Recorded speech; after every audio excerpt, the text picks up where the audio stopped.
Hi, ഞാൻ ഷെഫീൽ ആരിഫ്. ഞാൻ ഇവിടെ ഉണ്ടാക്കാൻ പോകുന്നത് എളുപ്പത്തിൽ ഉണ്ടാക്കാവുന്ന ഒരു ഇറച്ചിച്ചോറ്.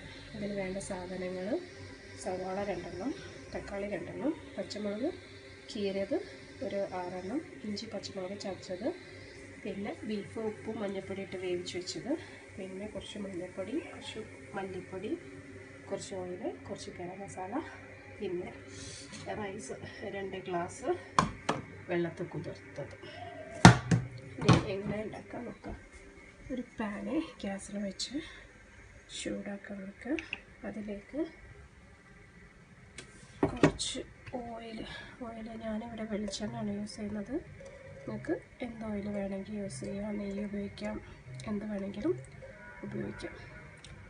വെളിച്ചെണ്ണ ചൂടായി വരുമ്പോൾ അതിലേക്ക്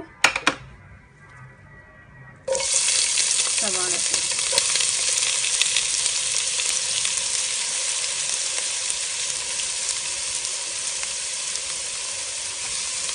കൊടുക്കും.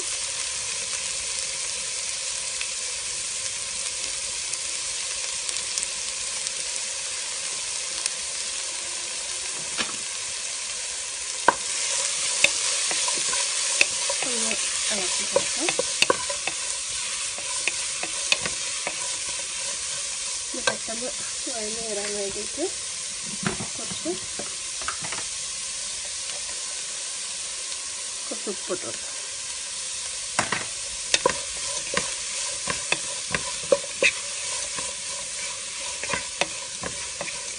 സവാള നന്നായിട്ട് വഴങ്ങും. അത് ചേർത്ത് നന്നായിട്ട്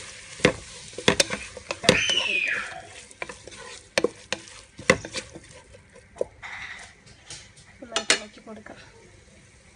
ഇത് നല്ലോണം വാടി വരാൻ വേണ്ടിയിട്ട് ഒന്ന് അടച്ചു വെച്ച് വേവിക്കുക. അടച്ചു വെക്കുമ്പോൾ നന്നായിട്ട് ഒന്ന് വാടി വരും. ഇപ്പോൾ നമ്മുടെ തക്കാളി ഉള്ളിലെല്ലാം നല്ല പാകമായി വന്നിട്ടുണ്ട്. ഇതിലേക്ക് നമുക്ക് പൊടികൾ ചേർക്കാം. ഇത് വന്നിട്ട് 1.5 സ്പൂൺ മല്ലിപ്പൊടി, 1/2 സ്പൂൺ ഗരം മസാലപ്പൊടി, 1/4 ടീസ്പൂൺ മഞ്ഞൾപ്പൊടിയാണ്.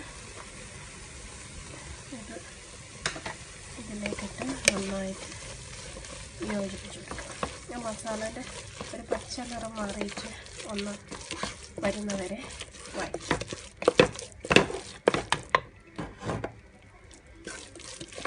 പച്ച നിറം മാറി വരുമ്പോൾ നമ്മളിതിലേക്ക് വേവിച്ച് വെച്ചിരിക്കുന്ന ബീഫ് ആഡ് ചെയ്ത് നന്നായിട്ട് ഇളക്കി കൊടുക്കുക. ഇതിലേക്ക് കുറച്ച് മല്ലിയിലയും പുതിനയിലയും, 1 സ്പൂൺ നിങ്ങളെ പുളി എത്രയാണോ ഇഷ്ടം അതിനനുസരിച്ച് 1 സ്പൂൺ തൈര് ചേർത്ത് കൊടുക്കുക. ഞാനിവിടെ 1 സ്പൂൺ ചേർക്കുന്നുണ്ട്. പുളി അധികം ഇഷ്ടമുള്ള കൂട്ടത്തിലാണ്.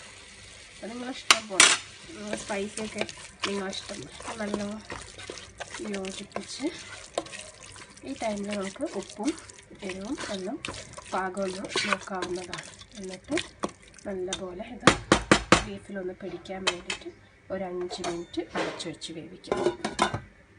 അരി മുഴുവൻ ഇതിൻ്റെ മേലേക്ക് ഇങ്ങനെ നമ്മളൊരു വെച്ചിങ്ങനെ നിരത്തി കൊടുക്കുക.